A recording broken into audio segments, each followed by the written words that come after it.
Hello friends, welcome to my YouTube channel AV tutorials. और जैसे कि आप सभी को पता, हम अपने 12th स्टैंडर्ड के बैच के लिए हम शायद सॉल्यूशन यूनिट के 5 और 6 लेक्चर कंप्लीट कर चुके हैं, जिनके अंदर हमने पढ़ रखे हैं कंसंट्रेशन टर्म्स। और हमने लास्ट टॉपिक पढ़ा था solution of solid in liquid. तो आज हम अपना नेक्स्ट टॉपिक पढ़ते हैं, that is solution of gases in liquid. Solution of gases in a liquid. तो देखिए स्टार्ट करते हैं। उससे पहले मैं आपसे पूछता हूँ, आप सभी ने जो कार्बोनेटेड ड्रिंक्स है, कोल्ड ड्रिंक्स, वो तो पीते होंगे, क्योंकि अभी तो गर्मी का मौसम नजदीक आ रहा है। तो अब ये जो आपकी इनटेक है इनका, इन ड्रिंक्स का, बेवरेजेस का, वो बढ़ता जाएगा। तो आप सभी एक चीज नोट करते होंगे, चाहे आप सोडा वाटर लेते हो, चाहे आप कार्बोनेटेड वाटर लेते हो, या कार्बोनेटेड ड्रिंक्स पीते हो, बियर पीते हो, इन सभी के अंदर आपने नोटिस की है कि जब हम इनकी बोतल को ओपन करते हैं, इनके जो ढक्कन को ओपन करते हैं, तो बड़ी आवाज आती है। कैसे इस तरह की आवाज आती है? तो इसका रीजन क्या है? इसका रीजन क्या है? आप सभी ने शायद सुना हो, अगर सुना है तो, कि जो स्कूबा ड्राइवर्स होते हैं, जो डीप डाइविंग करते हैं, वो अपने जो सिलेंडर होता है उनका ब्रीदिंग के लिए, उसके अंदर वो हीलियम को मिक्स करते हैं।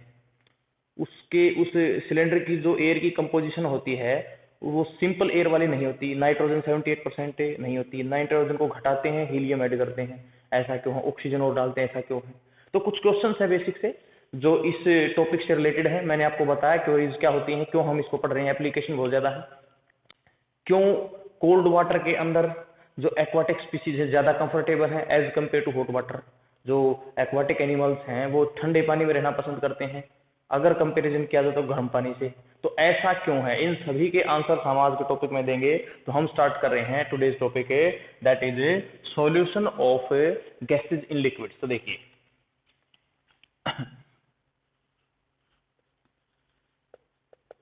Solution of gases in liquids,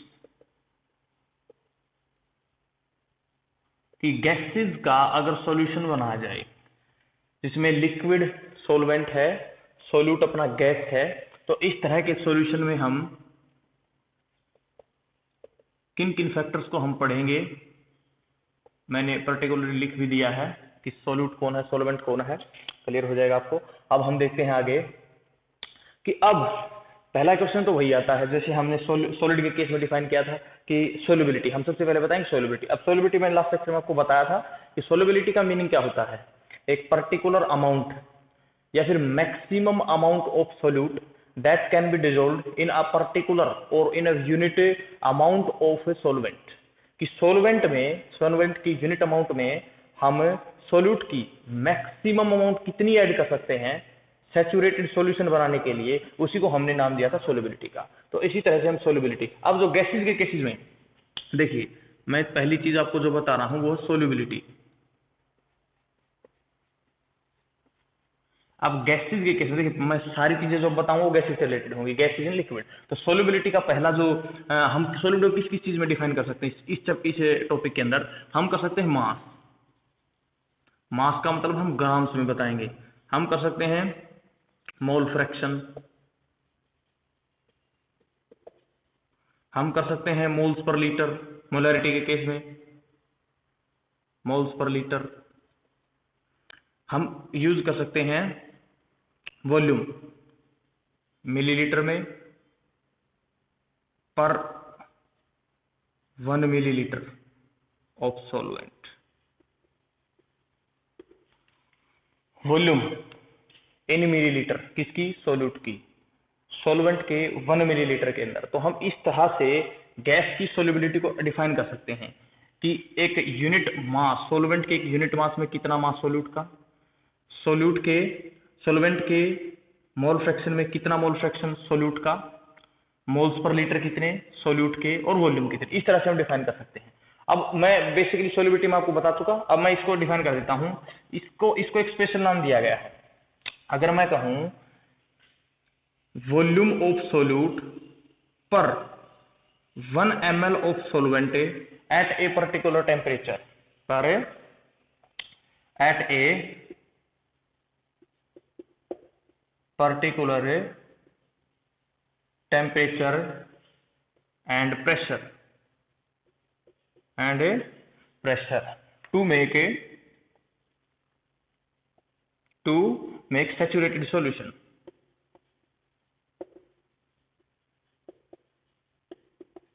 To make a saturated solution is called absorption coefficient.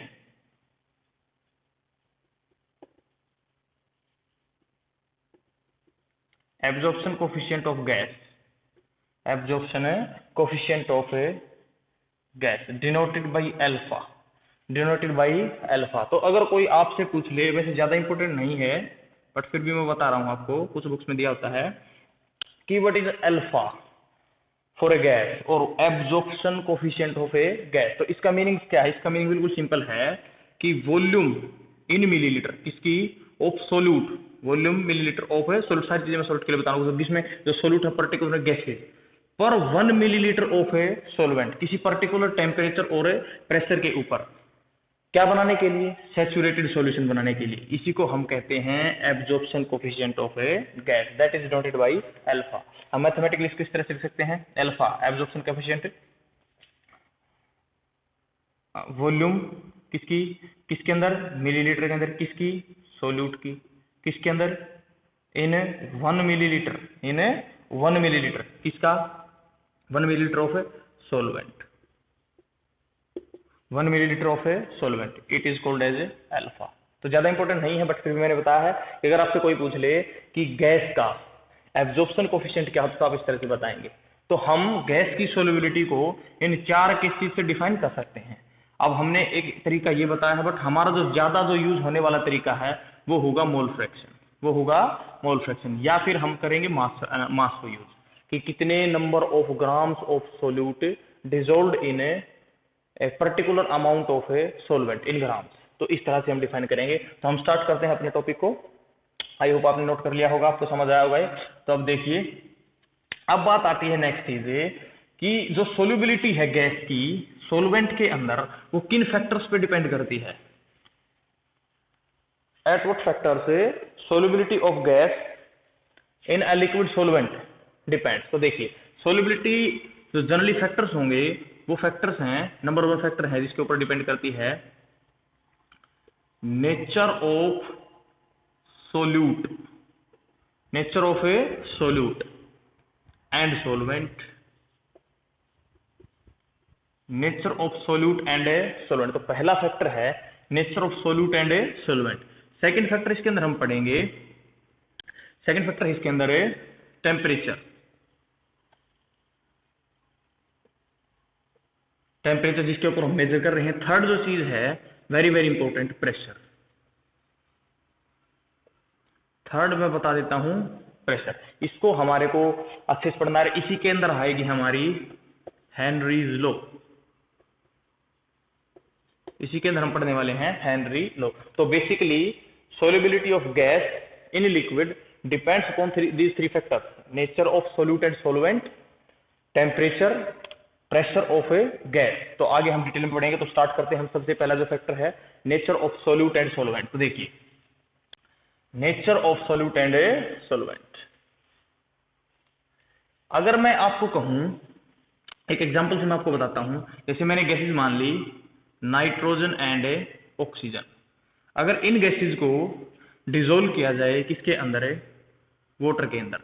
In gases को डिसोल्व किया जाए वाटर के अंदर, तो these gases are less soluble in water, these gases are less soluble in a water। अब अगर मैं कहूं कि इन्हीं गैसेज को डिसोल्व किया जाए, इन्हीं गैसेज को डिसोल्व किया जाए अल्कोहल में, इथाइल अल्कोहल में, तो देखिए मैंने सेम गैसेज को, देखिए गैसेज जो सोल्यूट है, सोल्यूट क्या है? Same, nitrogen and oxygen. एक बार नाइट्रोजन को देख रहे हैं, एक बार ऑक्सीजन को देख रहे हैं, बट सोलवेंट क्या ले लिया? सोलवेंट अलग अलग ले लिया मैंने। वाटर ले लिया, इथाइल अल्कोहल ले लिया। तो वाटर के अंदर हमने देखा जो सोल्युबिलिटी है कैसी है? लेस। अब हम देखते हैं इथाइल अल्कोहल के अंदर इनकी जो सोल्युबिलिटी है वो ज्यादा, किससे? As compare to water.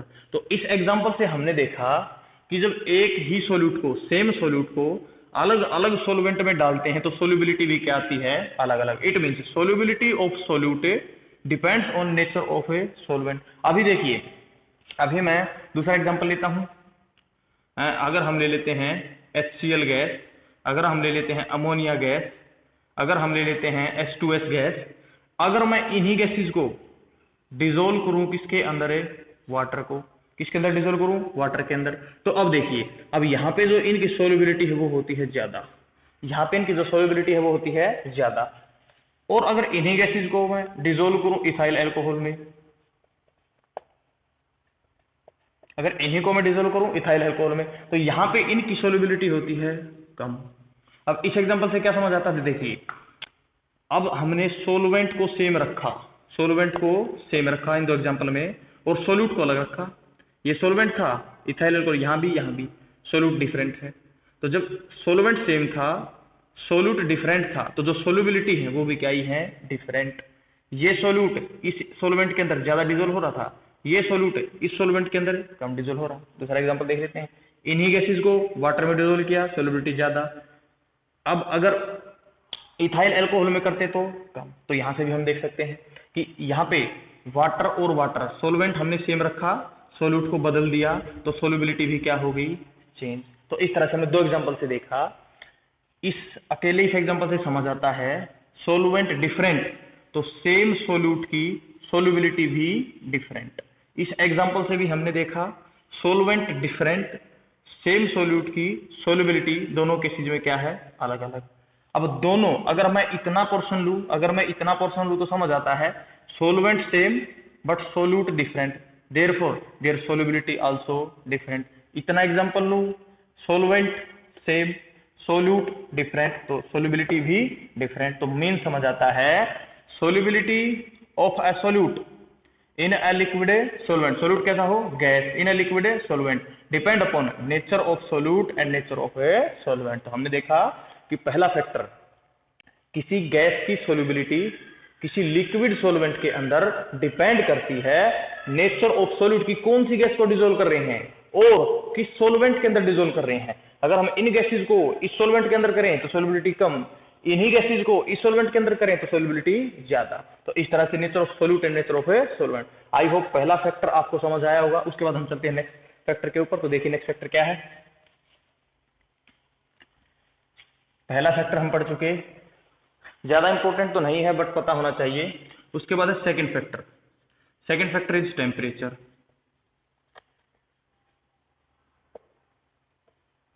Second factor is temperature. अब टेम्परेचर पे किस तरह से डिपेंड करती है, तो जनरली मैं पहले बता देता हूं, टेम्परेचर के साथ जो सोल्युबिलिटी है वो इनवर्सली प्रोपोर्शनल होती है।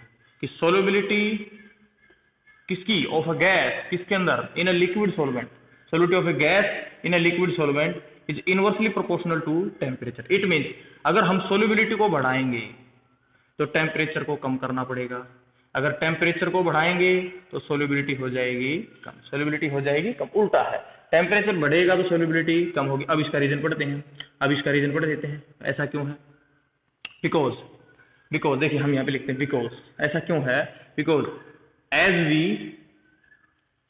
वी इंक्रीज द टेम्परेचर, अगर हम टेम्परेचर को बढ़ाते हैं then kinetic energy of a gaseous molecules, kinetic energy of a gaseous molecules increases। कि जैसे ही हमने टेम्परेचर को बढ़ाया, आप सभी को पता है टेम्परेचर से कौन सी एनर्जी मिलती है, काइनेटिक एनर्जी। तो गैस के मॉलिक्यूल की काइनेटिक एनर्जी बढ़ जाएगी, और काइनेटिक एनर्जी का मतलब क्या होता है, energy due to motion. Kinetic energy बढ़ी तो मोशन भी बढ़ेगी, स्पीड भी बढ़ेगी। तो देयरफॉर मोशन, और बेटर वर्ड रहेगा रेंडमनेस,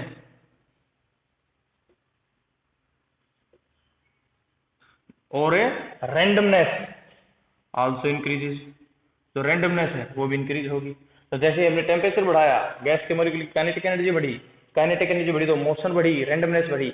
अब वो जो गैसेज के मॉलिक्यूल लिक्विड के अंदर थे, जैसे अब ये जो मॉलिक्यूल ये लिक्विड सोलवेंट था, इसके अंदर जो गैसेज के मॉलिक्यूल्स थे ये क्या है, molecules of gases. Molecules of gases. अब अगर इनकी काइनेटिक एनर्जी बढ़ेगी तो मोशन बढ़ेगी, तो अब ये इस लिक्विड में ही रहेंगे या एस्केप आउट हो जाएंगे, तो these particle escapes, these particle escape, तो ये आगे मॉलिक्यूल्स ऑफ गैसेज बाहर। अब पहले लिक्विड के अंदर ज्यादा थे, अब लिक्विड में रह गए कम, ये दो मान लेते हैं, दो गैसेज के जो मॉलिक्यूल्स हैं वो बाहर आ गए, एग्जांपल के लिए बता रहा हूं, दो बाहर आ गए।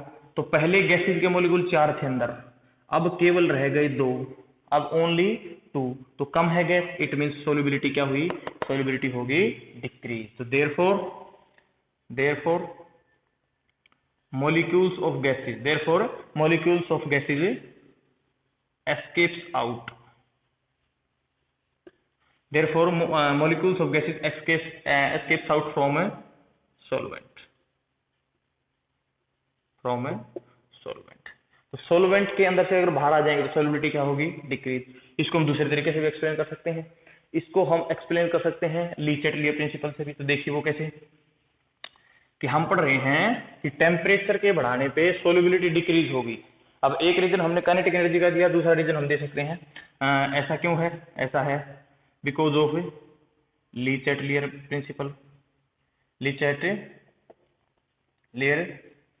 प्रिंसिपल, बोलो ऐसा ली चैटलियर प्रिंसिपल की वजह से भी है। ऐसा क्यों है, तो देखिए मार्कर चेंज कर देता हूं एक बार।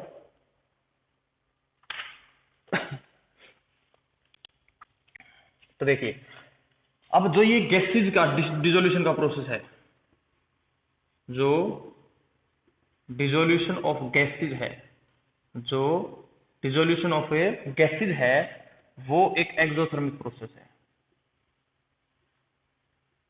एक्सोथर्मिक प्रोसेस है। कि जब हम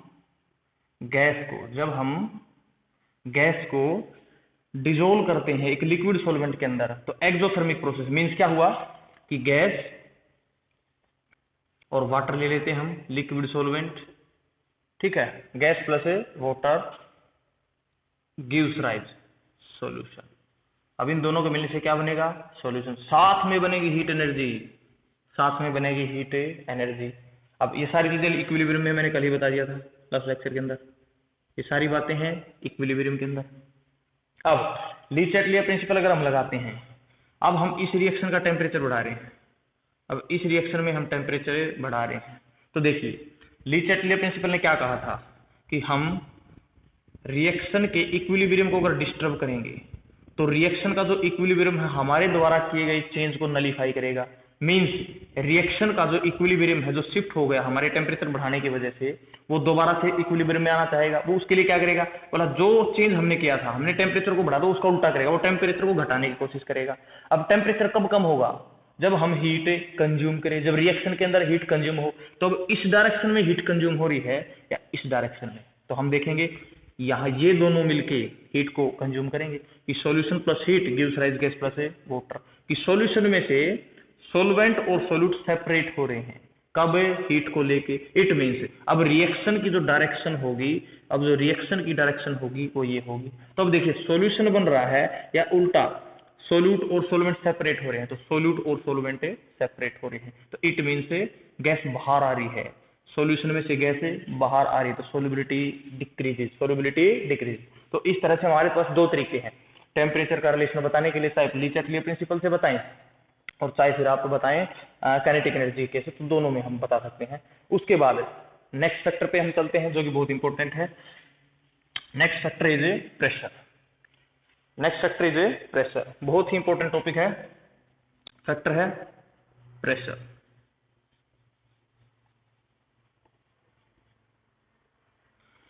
अब प्रेशर, अब जो प्रेशर का कंसेप्ट है ये बहुत इंपॉर्टेंट है। मैं स्टार्टिंग में बता था, मैं फिर बता रहा हूं, यहीं से क्वेश्चन आना है। तो जो प्रेशर, अब जो प्रेशर का कंसेप्ट है वो पढ़ा था हेनरी सर ने।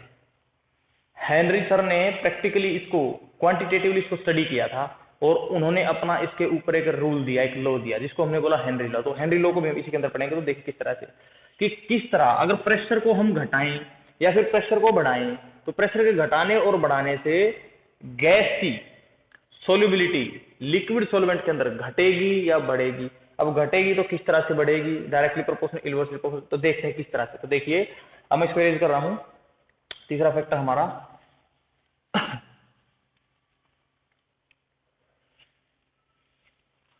तो हम पढ़ रहे हैं प्रेशर। तो तीसरा फैक्टर था प्रेशर। अब इसकी स्टडी किसने की थी? हेनरी सर ने। इसकी स्टडी की थी हेनरी सर ने, और इसीलिए यहां से निकल के आएगा हेनरी का लॉ, हेनरी लॉ। देखिए हम क्या देखते हैं, उन्होंने एक एक्सपेरिमेंट करके देखा और उन्होंने कुछ इस तरह की अरेंजमेंट बनाई। उन्होंने एक बिक्कर लिया और उस बिक्कर के अंदर उन्होंने कोई लिक्विड सॉल्वेंट ले लिया। ये उन्होंने कोई ले लिया सॉल्वेंट जो कैसा था? लिक्विड। जो कैसा था? लिक्विड। उसके बाद उन्होंने इसके ऊपर फिल कर रखी थी गैस। गैस के मॉलिक्यूल्स थे,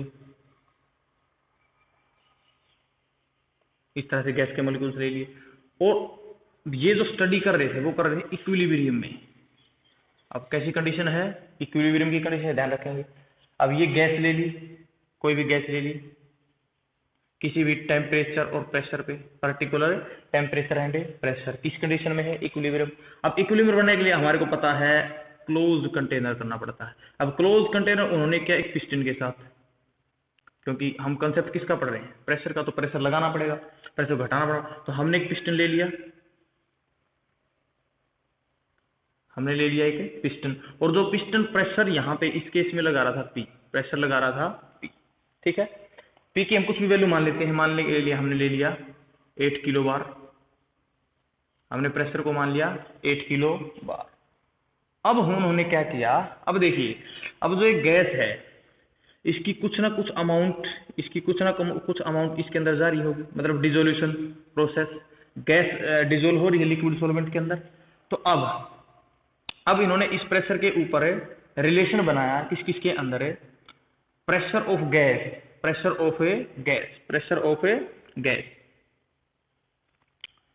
over the liquid surface, over the liquid surface in equilibrium. Liquid के सरफेस के ऊपर है जो गैस के मॉलिक्यूल्स किसके अंदर हैं? इक्विलिब्रियम के अंदर है। उन गैस के मॉलिक्यूल्स का रिलेशन, उनके गैस के मॉलिक्यूल्स के प्रेशर का रिलेशन बनाया, किसके साथ है? मास ऑफ द गैस, किसके अंदर है? मास ऑफ ए, या मास ही मान लेते हैं हम इस केस में, mass of a gas dissolved, mass of gas है dissolved in a solvent.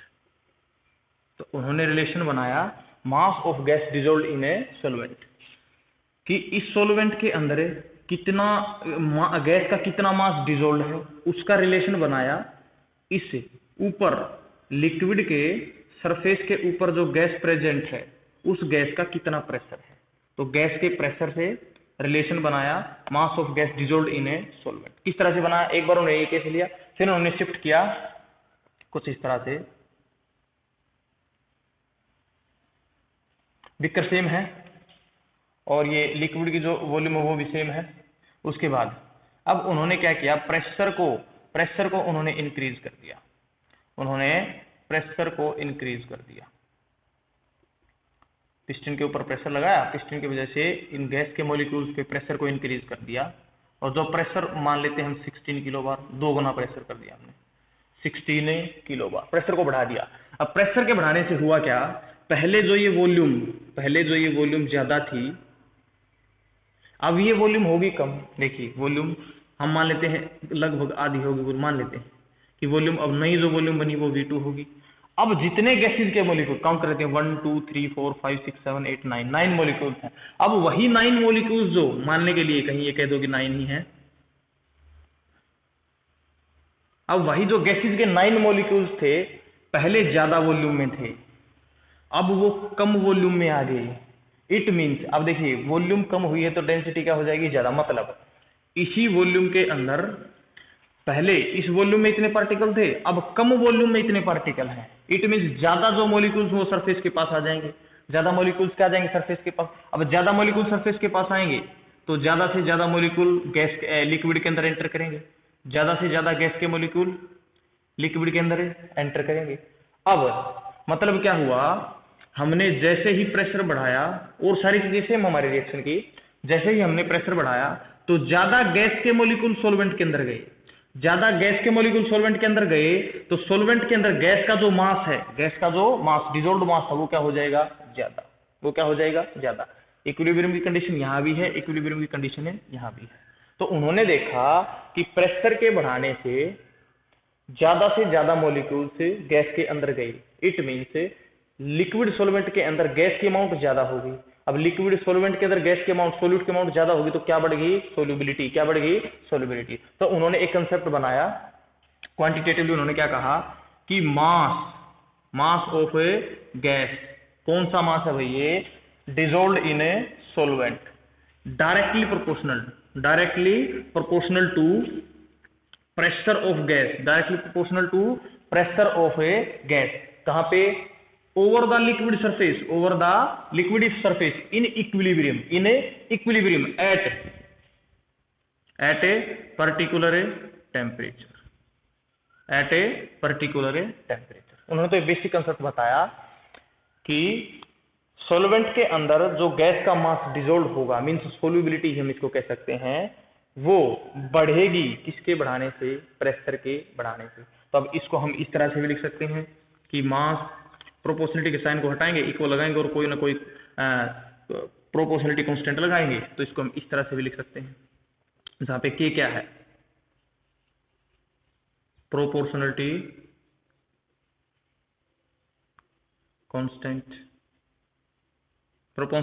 Constant, इसकी जो वैल्यू डिपेंड करेगी, प्रोपोर्शनलिटी जो कांस्टेंट है इसकी जो वैल्यू डिपेंड करेगी वो डिपेंड करेगी नेचर, किसका, nature of gas and solvent, या मैं सीधा कह सकता हूं सोल्यूट एंड सॉल्वेंट। और साथ में किस पे डिपेंड करेगी, टेम्परेचर, साथ में किस पे डिपेंड करेगी, टेम्परेचर।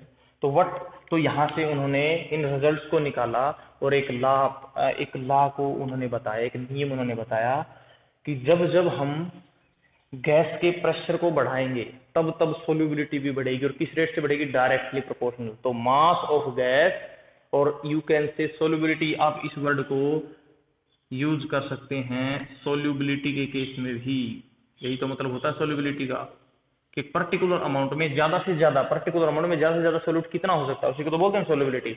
तो solubility directly proportional to pressure of gas, कौन सी gas, present over the liquid surface in equilibrium. तो इक्विलिब्रियम की कंडीशन में गैस लिक्विड के सरफेस के ऊपर जो प्रेशर लगा रही है उसके डायरेक्टली प्रोपोर्शनल होगा solubility of a gas in that a solvent at a particular temperature. तो हमने मैथमेटिकली फॉर्म को ऑब्टेन कर लिया है। इसमें क्या है, प्रोपोर्शनलिटी कांस्टेंट, जिसका मतलब क्या है, जिसकी वैल्यू किस पे डिपेंड करेगी, nature of gas, nature of solvent and a temperature. तो इस तरह से बताया उन्होंने हेनरी लॉ। बट अब लेकिन यहाँ पे जो हमने गैस ली, वो पर्टिकुलर एक गैस ली, बट नेचर के अंदर ऐसा होता ही नहीं है। जनरली हमारे को ज्यादातर जो मिलता है मिक्सचर ऑफ गैस मिलता है। तो अब एक गैस की स्टडी कर रहे थे हेनरी सर, तो उसी टाइम पे डाल्टन सर ने क्या किया, आपने पढ़ा हुआ 11th क्लास के अंदर Dalton's law of partial pressure. अब मैं देखो वो तो बताऊंगा नहीं, बस बेसिक सा इंट्रोडक्शन देता हूं उसका। डाल्टन्स लॉ क्या कहती है, डाल्टन्स लॉ ने कहा था कि अगर हम मिक्सचर ऑफ गैस ले लें और वो सारी गैसेज सेम टाइम पे सेम सोल्वेंट के साथ इक्विलिब्रियम में, मींस दो गैस मान ली, ए गैस बी गैस, और दोनों की दोनों सोल्वेंट के साथ इक्विलिब्रियम में है, तो अब वहां पे प्रेशर ऑफ गैस कौन सी गैस का लें, तो अब वहां पे हमारे को उसी टोटल प्रेशर नहीं लेना है, अब हमारे को लेना पड़ेगा pressure of particular gas, pressure of a और प्रेशर ऑफ बी, और उसी को बोलते हैं पार्शियल प्रेशर, उसी को बोलते हैं हमें पार्शियल प्रेशर। वैसे 11th का कंसेप्ट आपको पता है, फिर भी मैंने इंट्रोडक्शन दिया कि पार्शियल प्रेशर ऑफ गैस। तो डाल्टन्स ने कहा था कि डाल्टन्स ने कहा था mass of gas directly proportional to partial pressure of gas. जैसे ए गैस का हमने एग्जांपल ये कहा था डाल्टन ने, अब इसी कंसेप्ट को हम यहां उतारे, हम यहां पे भी मिक्सचर मान लेते हैं, तो क्या हो जाएगा, मास ऑफ गैस और solubility of gas directly proportional to pressure of a partial pressure of that a gas. तो देखिए अब इस रिजल्ट को हम लिखते हैं, अब इस रिजल्ट को हमने यहां लिख लिया कि अकॉर्डिंग टू डाल्टन के अकॉर्डिंग सोल्युबिलिटी, डाल्टन के अकॉर्डिंग सोल्युबिलिटी। और जैसे मैंने पहले आपको बताया था कि सोल्युबिलिटी को हम 4 केसेस से डिफाइन कर सकते हैं, वॉल्यूम के केस में, मास के केस में, मोलैरिटी के केस में, और सबसे इंपॉर्टेंट बता था मोल फ्रैक्शन। तो हम अब मास की बजाय हम ले लेते हैं मोल फ्रैक्शन, कि कितना मोल फ्रैक्शन डिसॉल्व्ड है, मोल फ्रैक्शन ले लेते हैं। तो डाल्टन है मोल फ्रैक्शन, सोल्युबिलिटी को हमने किसके केस में डिफाइन कर दिया, अब mole fraction of gas directly proportional to partial pressure of gas, partial pressure of gas. यहाँ पे पीजी का मतलब क्या है,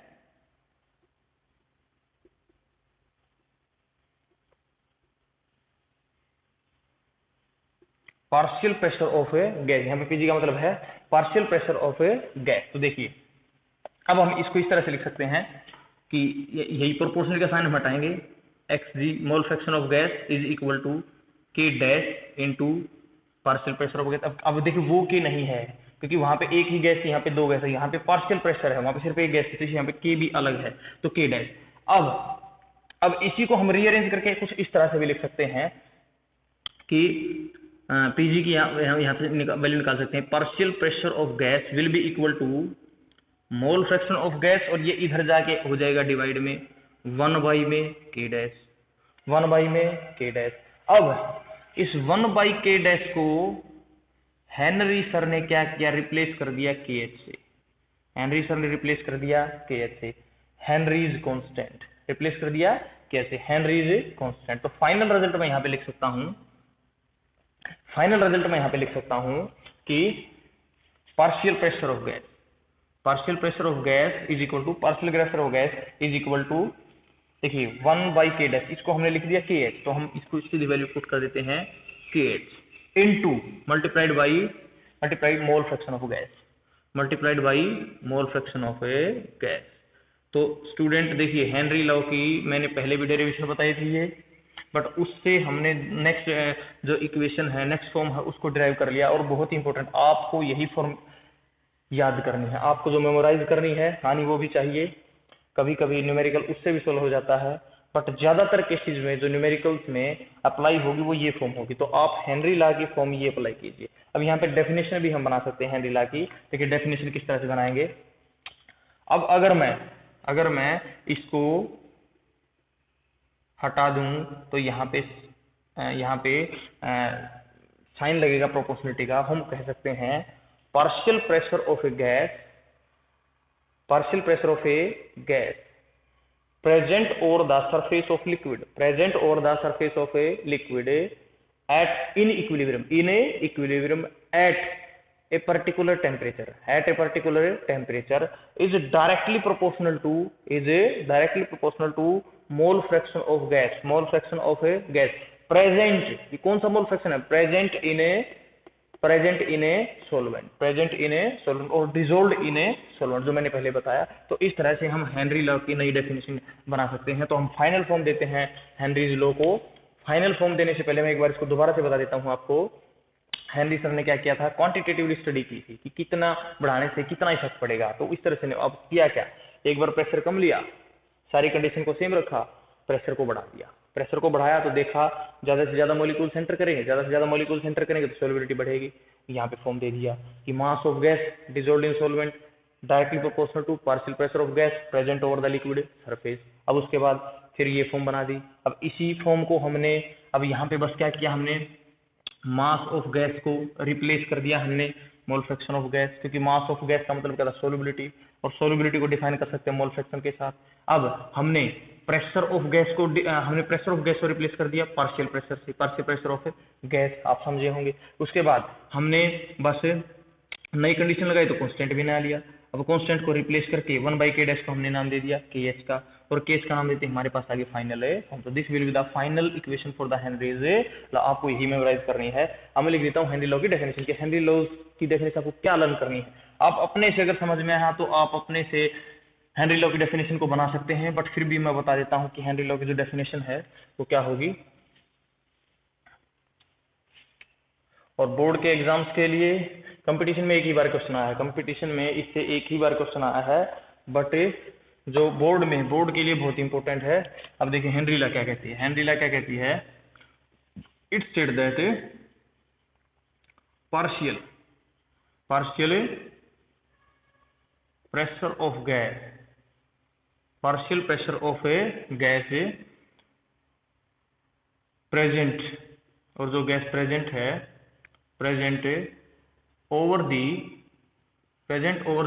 liquid surface, present over the liquid surface in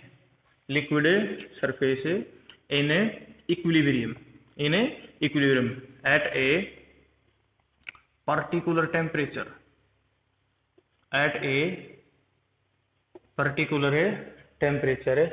is directly proportional to the mole fraction of a gas, dissolved in a liquid solvent, और bracket में लिख देता हूं, लिक्विड का मतलब है सॉल्वेंट। तो सॉल्वेंट के ऊपर जो गैस प्रेजेंट है उसका पार्शियल प्रेशर इक्विलिब्रियम की कंडीशन में पर्टिकुलर टेम्परेचर पे डायरेक्टली प्रोपोर्शनल होगा गैस के मोल फ्रैक्शन के। और जो गैस का मोल फ्रैक्शन कौन सा है, जो लिक्विड के अंदर डिसॉल्व। देखिए प्रेशर हम ले रहे हैं लिक्विड सरफेस के ऊपर, और अमाउंट मोल फ्रैक्शन सॉल्युबिलिटी हम ले रहे हैं लिक्विड सरफेस के नीचे। इन दोनों बातों को आप ध्यान रखेंगे। तो ये है हेनरीज लॉ की फाइनल डेफिनेशन कि आपको क्या लिखनी है अगर एग्जाम में क्वेश्चन आता है। उसके बाद आपको फाइनल इक्वेशन क्या लिखनी है, ये लिखनी है Pg = KH × xg। तो अब यहाँ पे KH क्या है, मैं यहाँ पे लिख रहा हूं KH क्या है। KH क्या है, हेनरीज कांस्टेंट। KH क्या है, हेनरीज कांस्टेंट। अब ये हेनरीज कांस्टेंट क्या है वो तो आपको पता लग गया। अब हेनरीज कांस्टेंट का बिहेवियर स्टडी करने के लिए, मैं आपको एक एग्जांपल से बताता हूं कि हेनरीज कांस्टेंट की जो वैल्यू है वो कौन सी गैस के लिए कितनी है, किस तरह से, किस फैक्टर पे वो डिपेंड करती है, और किस किस तरह से हमारे को अप्लाई करना। तो देखिए हम इसको इरेज कर देते हैं और हम एक टेबल लिखते हैं।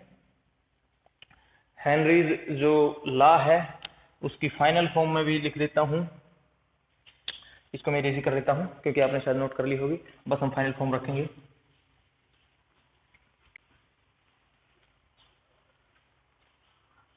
तो हेनरी जो लॉ है उसकी जो फाइनल फॉर्म थी वो ये थी कि partial pressure of gas is equal to KH × mole fraction of gas. ये थी फाइनल फॉर्म। इसको हम इस तरह से भी लिख सकते हैं कि KH Henry's constant will be equal to partial pressure of gas divide by में मोल फ्रैक्शन ऑफ गैस। इसको हम इस तरह से लिख सकते हैं, बिल्कुल लिख सकते हैं। यहाँ से हमने किसकी वैल्यू निकाली, हेनरीज कांस्टेंट की वैल्यू निकाली।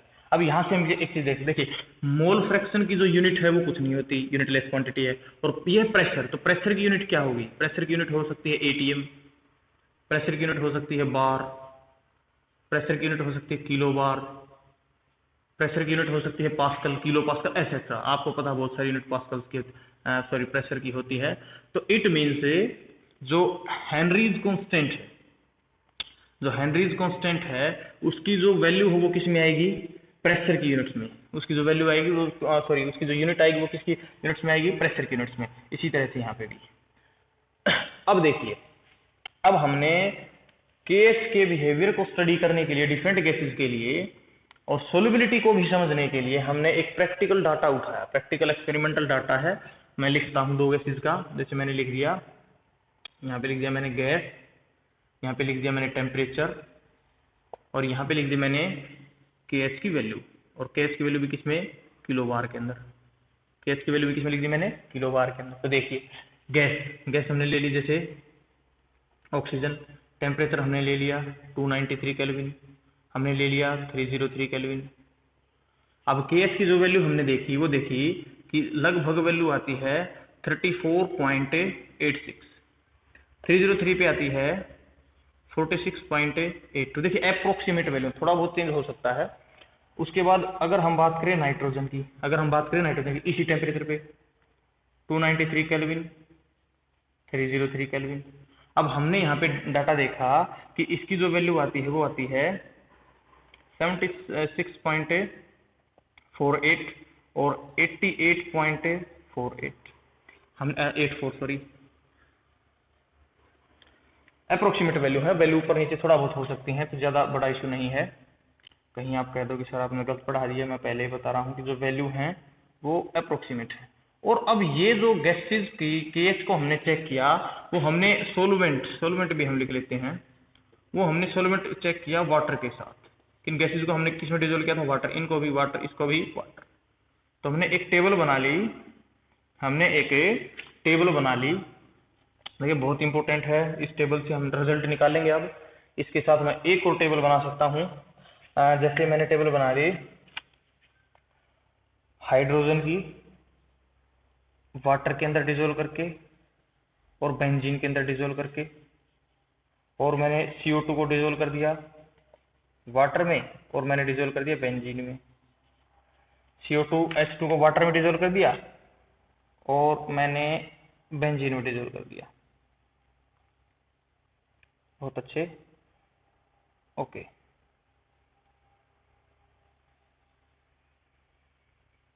अब मैंने इनके जो KH की वैल्यू रखी, मैंने KH की वैल्यू को चेक किया, तो जो KH की वैल्यू मिली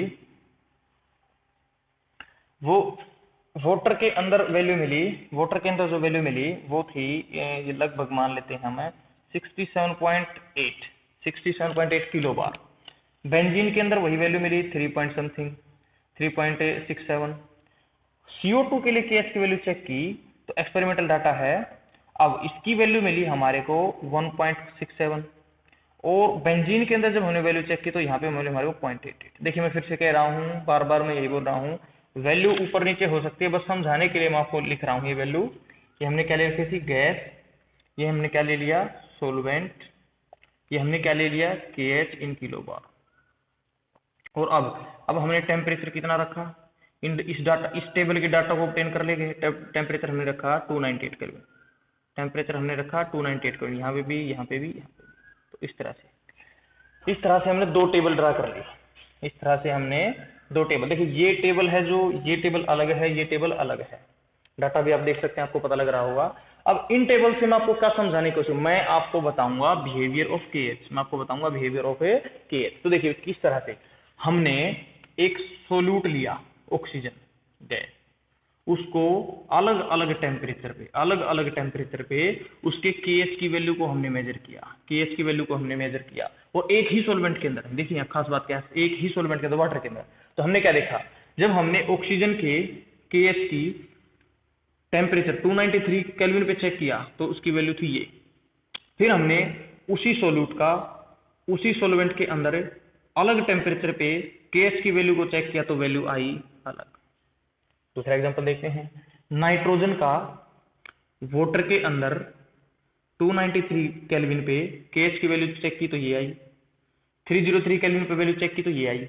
अब इसकी भी अलग टेम्परेचर पे, सेम सॉल्वेंट पे, सेम सोल्यूट की KH की वैल्यू डिफरेंट। क्या पता लगा? हमारे को पता लगा कि value of KH for a particular solute in a particular solvent is different for different temperature. तो पहली बात हम ये लिख सकते हैं, टेबल हमारे को सजेस्ट करती है, first value of KH, value of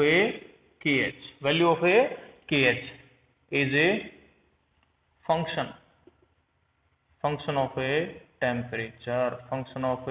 temperature, बिल्कुल, कि जो KH की वैल्यू है किसी भी गैस के लिए किसी पर्टिकुलर सॉल्वेंट में डिपेंड करती है किस पे? टेम्परेचर पे। टेम्परेचर अलग तो KH की वैल्यू अलग, टेम्परेचर अलग तो KH की अलग, टेम्परेचर अलग तो KH की वैल्यू भी अलग। तो value of KH is function of a temperature. अब उसके बाद अब देखिए नेक्स्ट चीज हम क्या देख सकते हैं, हमने एक ही गैस ली, या इस फैक्ट को यहां से पढ़ते हैं। हमने सेम गैस लिया, सेम टेम्परेचर रखा और सॉल्वेंट बदल दिया, गैस को सेम रखा, टेम्परेचर को सेम रखा, लेकिन सॉल्वेंट को बदल दिया, तो वैल्यू ऑफ KH भी क्या होगी? चेंज। वैल्यू ऑफ KH भी क्या होगी? चेंज। तो हमने किसको चेंज किया? हमने सॉल्वेंट को चेंज किया, तो किसकी वैल्यू चेंज होगी? KH की। It means value of KH is a function of a solvent, या इसको सीधा लिख सकते हैं हमें, value of KH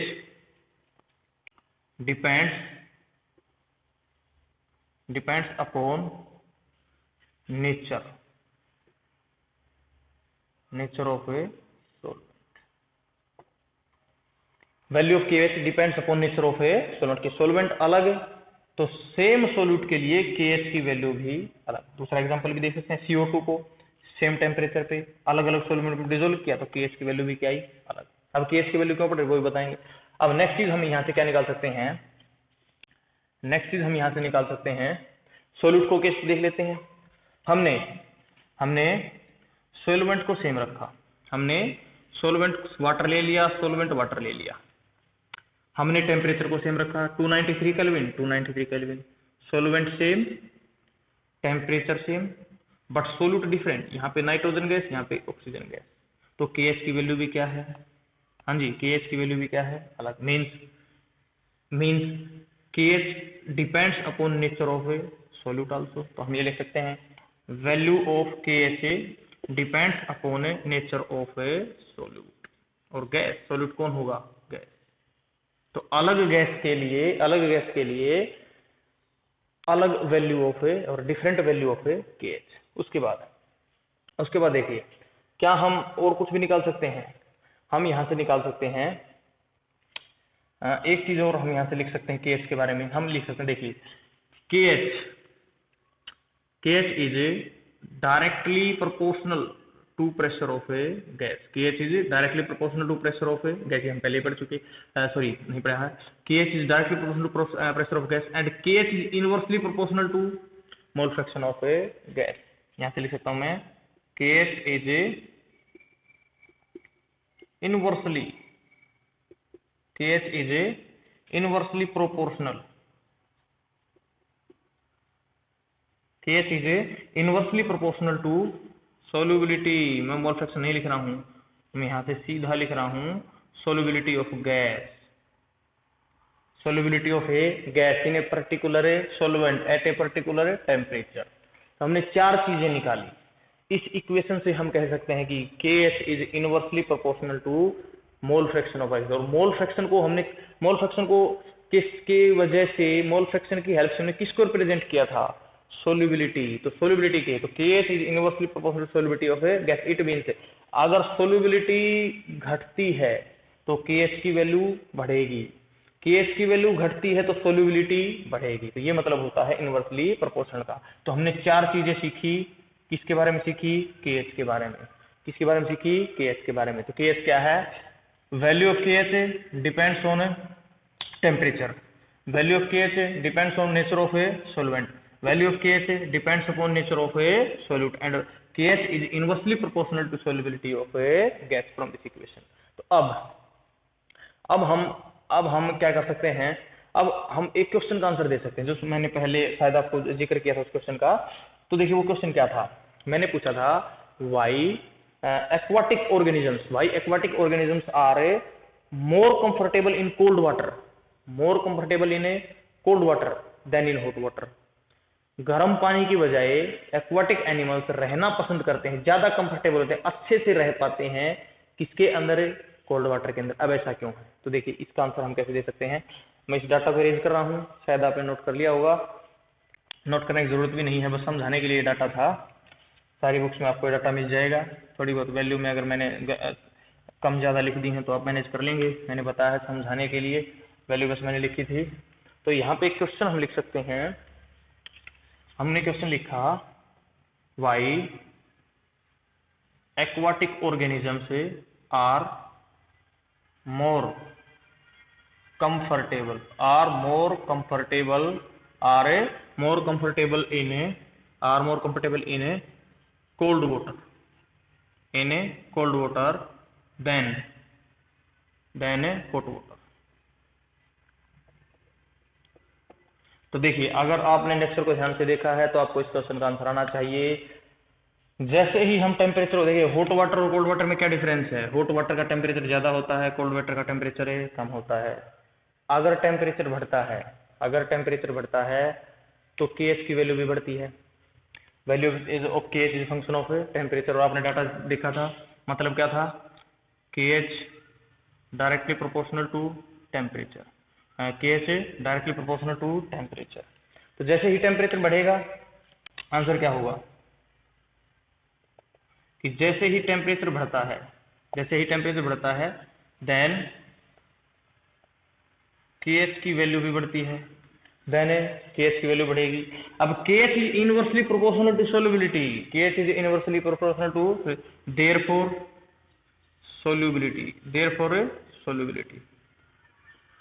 solubility of a gas, solubility of gas decreases।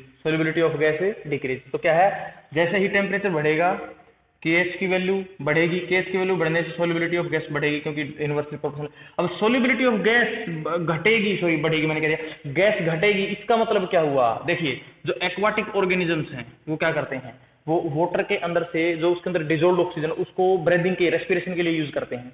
अब उनको जिंदा रहने के लिए रेस्पायर करना पड़ता है, उसके लिए ऑक्सीजन चाहिए। अब वो जो ऑक्सीजन है वो कहां से लेते हैं, वाटर के अंदर, डिजोल्व ऑक्सीजन है। बट टेम्परेचर के बढ़ाने से उस डिजोल्व ऑक्सीजन की सोल्युबिलिटी तो क्या हो गई, कम हो गई। मीन्स गर्म पानी के अंदर ऑक्सीजन क्या मिलेगी, कम, गर्म पानी के अंदर ऑक्सीजन क्या मिलेगी, कम। तो अब वो अच्छे से रेस्पायर नहीं कर पाएंगे, यही तो रीजन है। देयरफॉर ऑक्सीजन की अमाउंट है, जो ऑक्सीजन की जो अमाउंट है वो डिक्रीज हो जाती है, ऑक्सीजन की अमाउंट डिक्रीज हो जाती है। Therefore aquatic organism can not survive, तो अगर ज्यादा कम होगी तो वो सर्वाइव ही नहीं कर पाएंगे, इसीलिए वो कोल्ड वाटर के अंदर जाते। देखिए मैंने शॉर्ट फॉर्म में लिखा, आप अपने बोर्डों के अंदर इसको लेंथी करके लिख सकते हैं अगर एग्जाम में क्वेश्चन आ जाता है। मैंने बस शॉर्ट फॉर्म में आपको लिखा है कि क्यों, काफी बार एग्जाम में पूछा गया है क्वेश्चन है कि क्यों गर्म पानी के अंदर कंफर्टेबल नहीं होती हैं एक्वाटिक ऑर्गेनिज्म, किसकी कंपेरिजन किया जाता है, कोल्ड वाटर के अंदर। तो आई होप आपको क्लियर हुआ होगा। तो मैंने इन दो पॉइंट्स का यूज करके मैंने इसकी वैल्यू को, इस क्वेश्चन का आंसर आपको दिया है। तो इसी तरह से आपको अप्लाई करना, जो भी हम सीखते हैं उसको अप्लाई नहीं करेंगे तो वो चीजें सीखने का कोई फायदा नहीं है। हम जो सीख रहे हैं वो इसीलिए सीख रहे हैं हम लाइफ में कहीं उसको अप्लाई कर सकें, जिससे हमारी जो लाइफ है थोड़ी सी और आसान हो जाए। This is answer. अब बात करते हैं हम नेक्स्ट। अब अगर हम बात करें कि अगर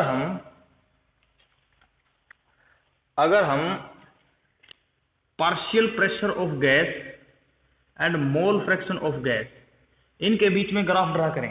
अगर हमने एक ग्राफ ड्रा किया जिसके ऊपर हमने एक एक्सिस पे ले लिया पार्शियल प्रेशर ऑफ गैस, एक एक्सिस पे ले लिया मोल फ्रैक्शन ऑफ गैस, और इन दोनों के बीच में अगर ग्राफ ड्रा करें तो देखिए हमने इसको हटा के किसका साइन लगाया था, प्रोपोर्शनलिटी। उसका मतलब क्या होता है, प्रोपोर्शनलिटी जहां जाए आपको पता है कि इन दोनों के बीच में जो ग्राफ है वो कैसा आएगा, स्ट्रेट लाइन ग्राफ। ग्राफ क्या होगा, स्ट्रेट लाइन। और अब उसके जो स्ट्रेट लाइन का जो ग्राफ है उसको आपने पढ़ रखा है, ये होगा स्लोप, ये होगा इस ग्राफ का स्लोप। जो स्लोप है वो क्या देगा हमारे को, वो देगा वैल्यू ऑफ ए केएस। क्या देगा, वैल्यू ऑफ ए केएस। और केएस की वैल्यू हम कैसे निकालेंगे, पता है आपने, यहाँ से देख सकते हैं, partial pressure of gas divide by में partial pressure of gas divide by में mole fraction of gas, partial pressure of gas divide by में मोल फ्रैक्शन ऑफ गैस। तो अगर हम इन दोनों के बीच में पार्शियल प्रेशर ऑफ गैस और मोल फ्रैक्शन ऑफ गैस के बीच में ग्राफ ड्रा करते हैं तो जो graph will be straight line passing through the origin, क्योंकि इंटरसेप्ट नहीं है, आपने स्ट्रेट लाइन इक्वेशन पढ़ी होगी, उससे आप इसको पता लगा सकते हैं। तो इस तरह से हमने हेनरी लॉ को पढ़ा। हेनरी लॉ में केएच का मतलब था सोल्युबिलिटी, केएच का मतलब था सोल्युबिलिटी, केएच बढ़ता सोल्युबिलिटी घटती है। तो किस तरह से डिपेंड करता है, किस चीज पे डिपेंड करता है, कैसे डिपेंड करता है, मैंने डिफरेंट एग्जांपल्स के साथ आपको बताया डाटा से। तो अब हम आगे बढ़ते हैं। अब हम पढ़ते हैं कि जो ये अपनी हेनरी लॉ है, क्या इसके अंदर कोई लिमिटेशन भी है। हेनरी लॉ हमने पढ़ ली, क्या हेनरी लॉ के अंदर कोई लिमिटेशन है, what are the limitations of Henry laws. तो हेनरी लॉ के अंदर बिल्कुल, जी हाँ, हेनरी लॉ के अंदर भी लिमिटेशन हैं। तो हेनरी लॉ की मैं आपको बता रहा हूं लिमिटेशन, हेनरी लॉ की मैं आपको बता रहा हूं लिमिटेशन। तो लिमिटेशंस क्या है कि Henry law applicable only, Henry law applicable only in a ideal condition, only in a ideal condition. Ideal condition का मतलब क्या होता है, pressure low temperature high. Ideal condition का मतलब क्या है, जो टेम्परेचर है वो हाई होना चाहिए, जो प्रेशर है वो लो होना चाहिए, ज्यादा हाई भी नहीं ज्यादा लो भी नहीं, मीडियम कंडीशन। तो अगर गैसेज आइडियली बिहेवियर करती हैं, आइडियल बिहेवियर का मतलब वो P equal to nRT equation को अगर फॉलो करती हैं, उन गैसेज के बिहेवियर में ही लागू होती है हेनरी लॉ। दूसरी लिमिटेशन इसकी क्या है कि Henry law not applicable, Henry law not applicable, Henry law को अप्लाई नहीं कर सकते, not applicable for those gases, for those gases, for those gases, for those gases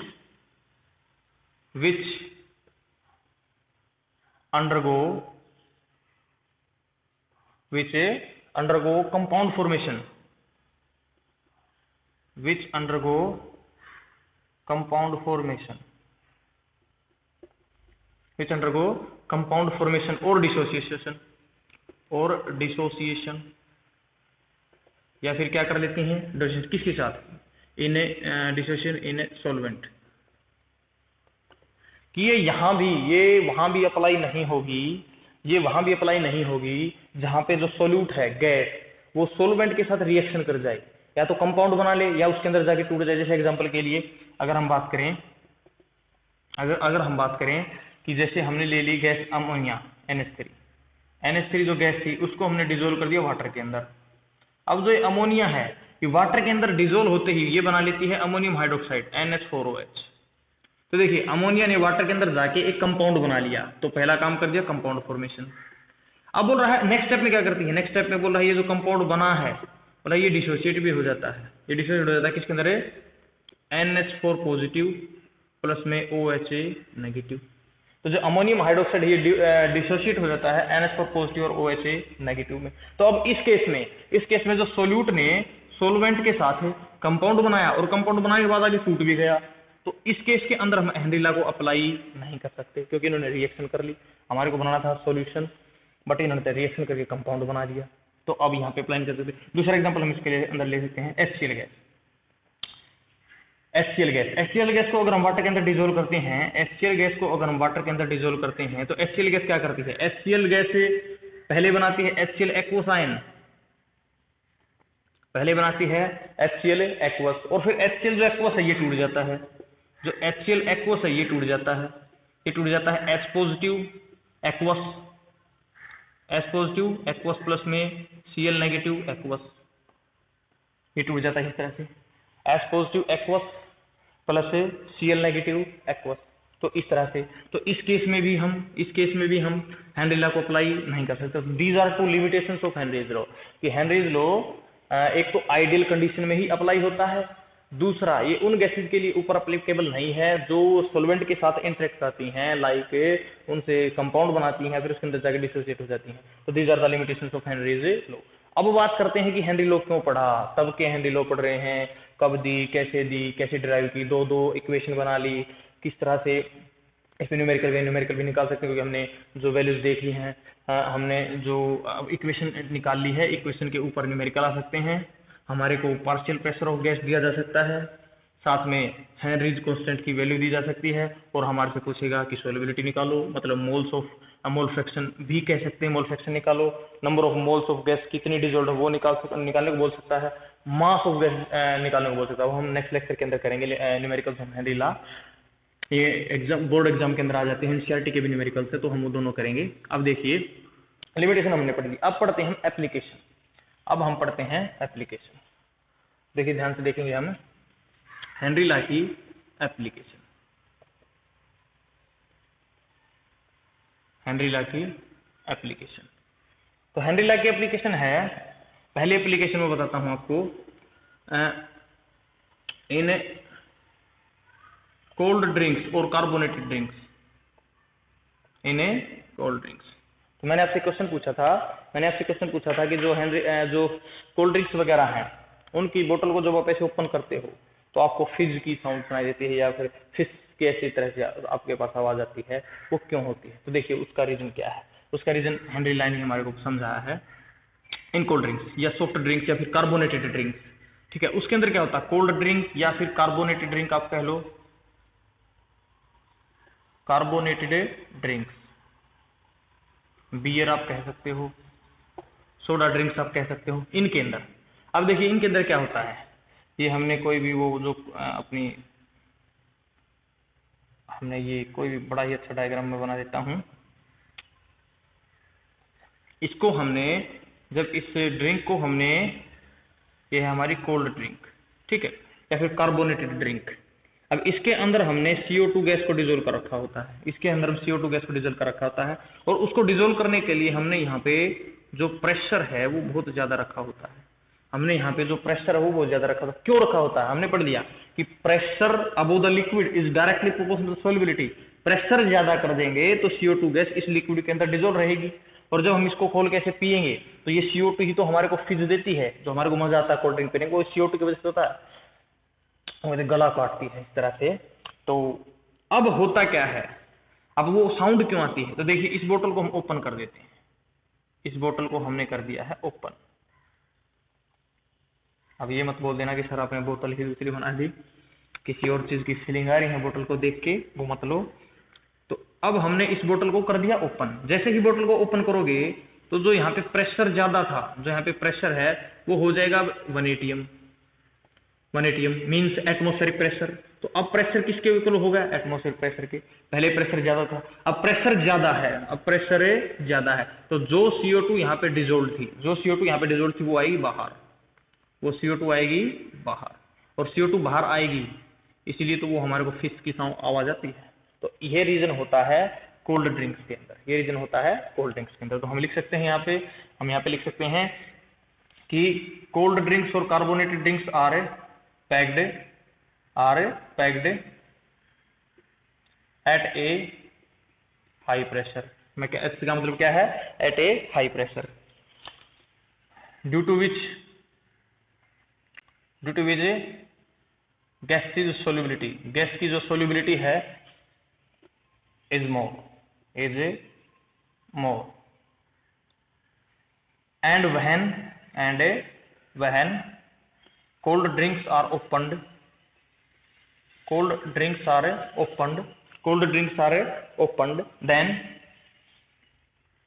then pressure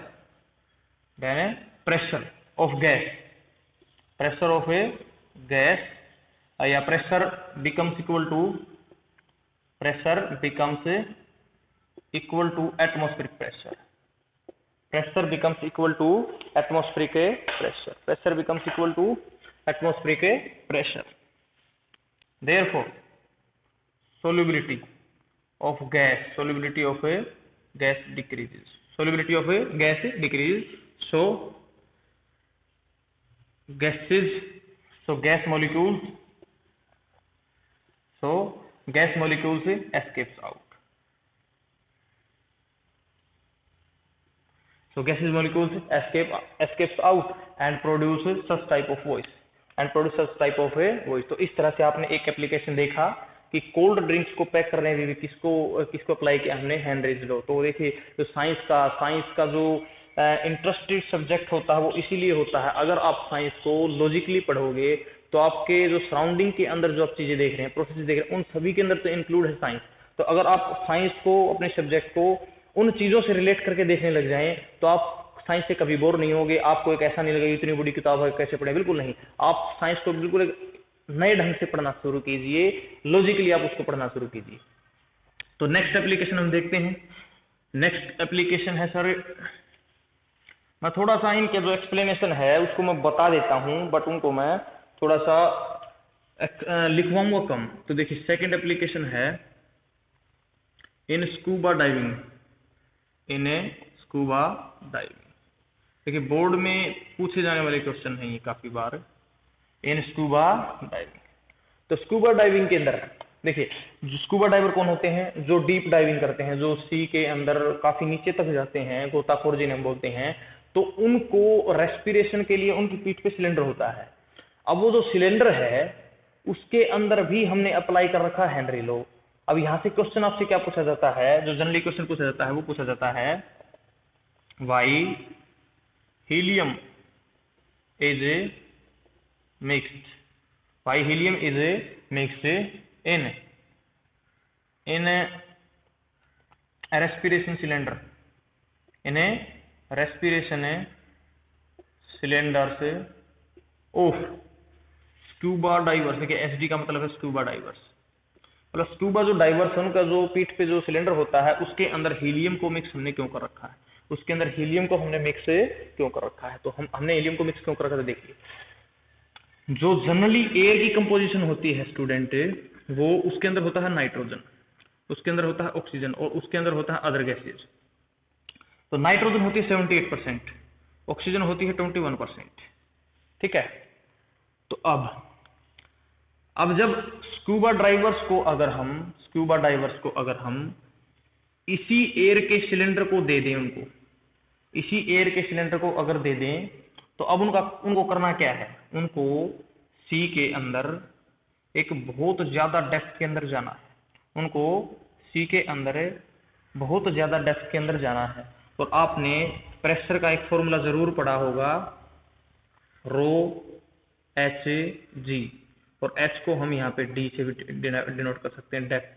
इसका मतलब होता है डेप्थ जितनी ज्यादा होगी प्रेशर उतना ज्यादा होगा, डेप्थ जितनी ज्यादा होगी प्रेशर उतना ज्यादा होगा। इट मीन जब वो स्कूबा डाइवर्स, जब वो हम ये मान लेते हैं स्कूबा डाइवर्स,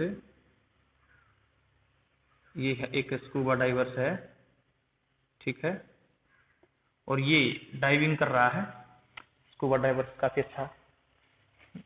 तो स्कूबा डाइवर्स है जो डाइविंग कर रहा है, जब वो यहाँ होगा, यहाँ पे प्रेशर है कम, यहाँ पे प्रेशर है कम, बट यहाँ पे प्रेशर है ज्यादा, यहाँ पे प्रेशर है ज्यादा इस फॉर्मूले की वजह से। अब प्रेशर ज्यादा होने से जो ये नाइट्रोजन है और जो ये ऑक्सीजन है, इस स्कूबा डाइवर के यहाँ पे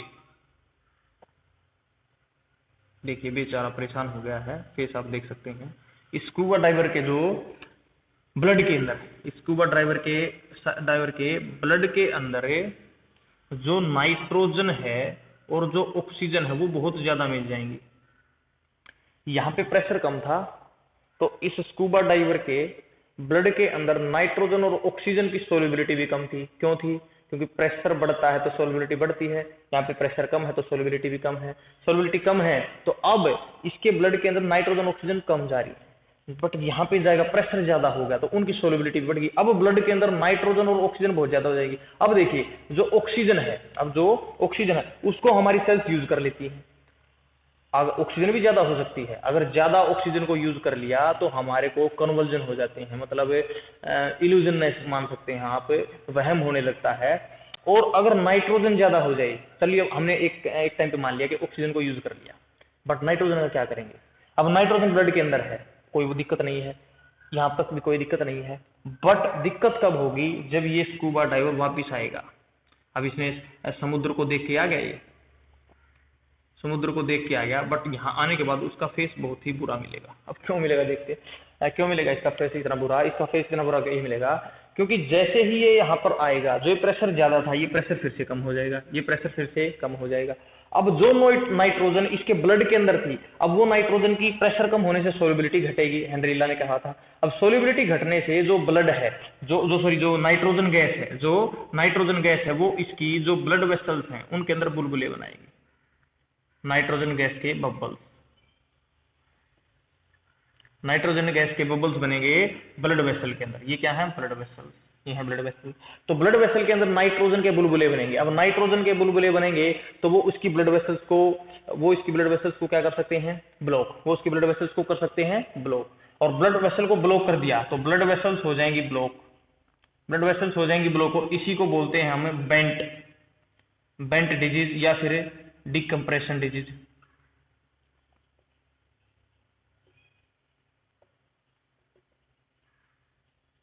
और इसी को बोलते हैं हमें बेंट या फिर डिकम्प्रेशन डिजीज। तो ये भी एप्लीकेशन है हेनरिला की, कि स्कूबा डाइवर जब बाहर होते हैं तो उनका जो प्रेशर है वो कम होता है, इसीलिए उसके ब्लड के अंदर नाइट्रोजन ऑक्सीजन की सोल्युबिलिटी भी कम होती है। बट दिक्कत कब आती है? जब वो नीचे जाता है, नीचे जाने से प्रेशर बढ़ गया, नाइट्रोजन और ऑक्सीजन अब ब्लड में ज्यादा घुलेंगी, अब भी कोई दिक्कत नहीं है। मतलब ज्यादा दिक्कत होती है जब वो भाई साहब बाहर आएंगे। जैसे ही भाई साहब बाहर आते हैं तो नाइट्रोजन और जो ऑक्सीजन है उनकी सोल्युबिलिटी कम हो जाती है। अब ऑक्सीजन को चलो मान लिया यूज कर लिया, ज्यादा यूज कर लिया तो भी दिक्कत, मैंने बता दिया। अब नाइट्रोजन को तो यूज भी नहीं कर रहे हैं, नाइट्रोजन कहाँ आएगी? नाइट्रोजन तो ब्लड वेसल के अंदर आके फंस जाएगी, अब ब्लड फ्लो होगा नहीं, हमारी जो ब्लड वेसल वो ब्लॉक होगी, और इसी को बोलते हैं बेंट और डिकम्प्रेशन डिजीज। अब क्वेश्चन ये नहीं था, क्वेश्चन ये था कि हीलियम क्यों मिलाया, स्टूडेंट्स अभी तक तो राम कहानी जो पढ़ रहे थे वो तो अलग चीज है, आपको सुना था हीलियम को मिला। तो देखिए हम इस कंपोजिशन को क्या कर देते हैं, हम इस कंपोजिशन को चेंज कर देते हैं, नाइट्रोजन, ऑक्सीजन और हीलियम। हम नाइट्रोजन की जो अमाउंट है वो 50%, 56% कुछ पे ले आते हैं, ऑक्सीजन की जो परसेंट है वो 32 पे ले आते हैं, और हीलियम की परसेंट हो जाती है 11%, 11 पॉइंट समथिंग पॉइंट में। तो देखिए नाइट्रोजन के अमाउंट को घटा दिया। अब मिक्सिंग करने से क्या हुआ, नाइट्रोजन की अमाउंट कम हुई, नाइट्रोजन की अमाउंट कम होगी तो अब ये इतनी कम हो जाती है, तो अब इस कंडीशन के अंदर जो बेंट बनने की सिचुएशन वो बहुत कम आती है। अब इस सिचुएशन के अंदर बेंट बनने की कंपोजिशन क्या आती है, बहुत कम, क्योंकि अमाउंट कम होगी, अमाउंट कम होगी तो नाइट्रोजन कम है, ज्यादा दिक्कतें नहीं करेगा। तो आई होप आपको समझ आया होगा कि स्कूबा डाइविंग के अंदर हीलियम क्यों मिक्स किया जाता है, मिक्स नहीं करेंगे तो क्या दिक्कत होगी। अब इसको आप अपने वर्ड्स में लिख लेना, या मैं लिखवा दूं तो मैं लिखवा देता हूँ, आपको शायद ये समझ आना चाहिए। तो देखिए लेक्चर थोड़ा सा ये लंबा हो गया है, कोई बात नहीं है, बट फिर भी आप कर लीजिएगा क्योंकि टाइम तो देना पड़ेगा, टाइम तो देना पड़ेगा। तो देखिए स्कूबा डाइविंग, और वैसे कोई आपकी मजबूरी भी नहीं है, अगर आप ज्यादा लग रहा है कि लेक्चर ज्यादा लंबा हो तो आप रोक के फिर कभी जब आपका मन करे पढ़ने के लिए तो आप पढ़ सकते हैं, तो कोई दिक्कत नहीं है। तो स्कूबा डाइविंग के अंदर क्या होता है, हीलियम मिक्स की जाती है, helium is a mixed, helium is a mixed. अब ऐसा क्यों होता है, because at a more depth, at a more depth, at a more depth। मैं एक बार मार्कर चेंज कर लेता हूँ, आज मेरे पास इंक नहीं है, मैं दूसरे मार्कर से लिख रहा हूँ, आई होप आप मैनेज कर लेंगे। at a more depth, at more depth pressure of a gas is more, pressure of gas is more, और गैस कौन सी है, ऑक्सीजन है, नाइट्रोजन है, oxygen and A, pressure of gas is more, nitrogen and A oxygen, nitrogen and A oxygen, मैं ये ले लेता हूँ, नाइट्रोजन एंड ए ऑक्सीजन की जो प्रेशर ज्यादा है, therefore solubility is also more, therefore solubility is also more, no problem. But when scuba diver comes out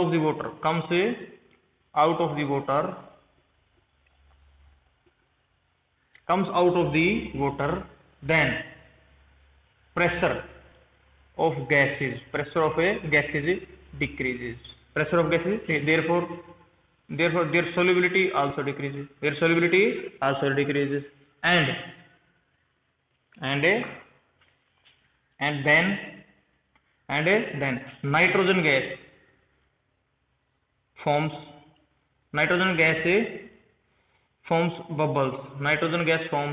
bubbles in a blood vessel। BV का मतलब स्टूडेंट है blood vessels, in blood vessels and cause disease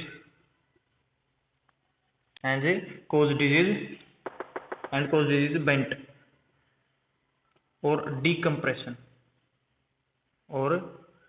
disease।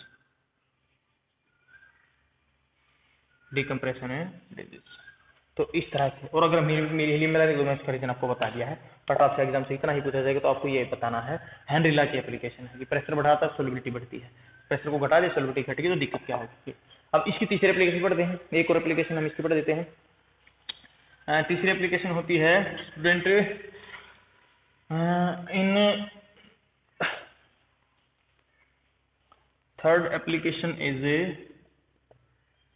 Eight high altitude,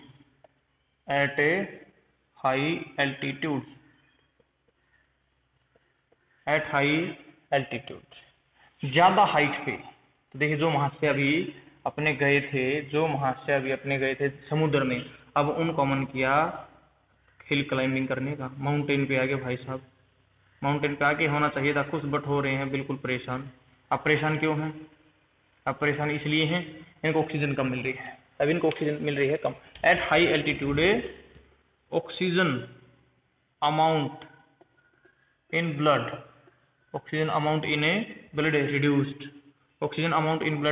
reduced, therefore weakness and therefore weakness and low amount of energy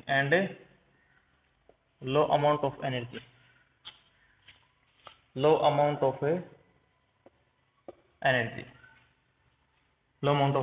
तो जो person है उसको week कमजोरी महसूस होती है, उसके अंदर एनर्जी की जो अमाउंट है वो कम हो जाती है। कब? Eight high altitude. अब इसका रीजन पता है क्यों बोल रहा है? बिकॉज, ऐसा क्यों है? बिकॉज एट हायर एल्टीट्यूड, ज्यादा हाइट पे,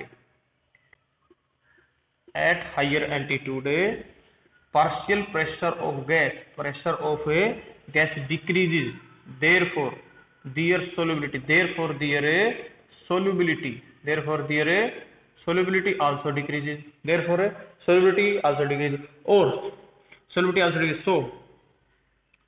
so amount of oxygen in blood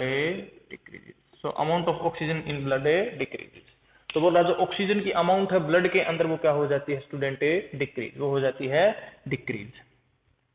तो इस तरह से मैंने आपको बताया कि किस तरह से हाई एल्टीट्यूड पे जाने से हमारे ब्लड के अंदर ऑक्सीजन की अमाउंट कम हो जाती है, उसका रीजन क्या है, हमारे को वीकनेस आती है। और जो इसी डिजीज को देखिए, weakness and low amount of energy जो होती है, इसी को हम बोलते हैं एनोक्सिया,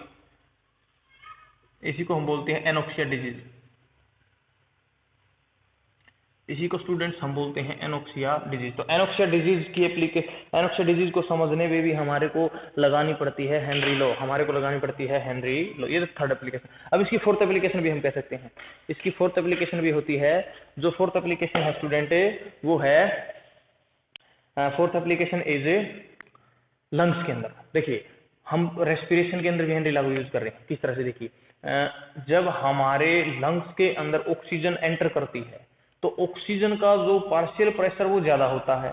अब पार्शियल प्रेशर ज्यादा है तो सोल्युबिलिटी बढ़ जाएगी। तो उस टाइम पे जो ऑक्सीजन हमारे ब्लड के अंदर एंटर करती है और ब्लड के अंदर एंटर करके हीमोग्लोबिन के साथ मिक्स हो जाती है तो बना लेती है ऑक्सी हीमोग्लोबिन। क्या बना लेती है? Oxy haemoglobin. फिर जब वो ब्लड जाता है टिश्यू के पास, हमारी सेल्स के पास, वहां पे पार्शियल प्रेशर कम होता है, वहां पे गैसेज का पार्शियल प्रेशर क्या होता है? कम। अब पार्शियल प्रेशर कम है तो गैस की सोल्युबिलिटी भी कम। अब मींस जो ऑक्सीजन ब्लड के अंदर थी वो ऑक्सीजन अब हो जाए, अब ब्लड के अंदर से बाहर आने लग जाएगी, क्योंकि सोल्युबिलिटी कम होगी। अब ब्लड से बाहर आ गई मींस क्या होगा? जो ऑक्सी हीमोग्लोबिन बना था अब उससे ऑक्सीजन अलग, हीमोग्लोबिन अलग। तो ऑक्सीजन का यूज कौन कर लेगा? हमारी सेल्स। तो इस तरह से हम रेस्पिरेशन के टाइम पे भी किसको अप्लाई करते हैं? Henry law. तो these are the some applications of Henry law and it is all about solution of gases as a solute in liquid as a solvent. तो सोल्यूट जब गैस हो, सोलवेंट लिक्विड हो, उस time पे solubility किन factors पे depend करती है, कैसे डिपेंड करती है, मैंने आपको सारी चीजें बताई हैं। उसी के अंदर हमें सबसे इंपॉर्टेंट पड़ा हेनरीज लॉ। इसी के साथ हमारा लेक्चर होता है कंप्लीट। इसके साथ मैं आपको एक चीज और बताना चाहूंगा, या चलो न्यूमेरिकल्स के साथ हम इसको कर लेंगे। बस एक छोटा सा पॉइंट और रहता है, हम न्यूमेरिकल के साथ इसको कर लेंगे, कोई बात नहीं है। हमारे को बस निकालनी सीखनी है कि solubility at a particular pressure of a gas in a particular solvent at a particular temperature, किसी फिक्स टेम्परेचर के ऊपर किसी सोल्यूट की सॉल्वेंट के अंदर जो सोल्युबिलिटी एक पर्टिकुलर प्रेशर के ऊपर P1 के ऊपर हमारे को पता है, सोल्युबिलिटी P1 के ऊपर पता है, P1 की वैल्यू पता है। अब P2 बोलेगा वो कि दूसरे प्रेशर पे इसी सोल्यूट की इसी सॉल्वेंट के अंदर इसी टेम्परेचर पे सोल्युबिलिटी निकालो, मींस M2। हमने सोल्युबिलिटी को डिनोट कर दिया M1 से, दूसरी को डिनोट कर दिया M2 से, एक प्रेशर को P1 से, दूसरे प्रेशर को P2 को, तो कैसे निकालेंगे तो वो भी हम सीखेंगे। आप तब तक कोशिश करिए कैसे वो निकलेगा। तो बस इसी के साथ हम अपने लेक्चर को कंप्लीट करते हैं। लेक्चर थोड़ा सा लंबा हो गया बट हमारे को टाइम देना पड़ेगा। मैं इसको 2 पार्ट्स में डिवाइड नहीं करना चाहता था कि हेनरी लॉ आज मैं आधी पढ़ूं, कल मैं आधी पढ़ाऊं, आपको भी हो जाता दिक्कत होती इससे। तो हेनरी लॉ मैंने कंप्लीट एक्सप्लेन कर दिया है। आई होप आपको समझ आया होगा, सारी चीजें क्लियरली आपको समझ आई होंगी। अगर समझ आई तो वीडियो को लाइक करें, शेयर करें, सब्सक्राइब करें। Thank you.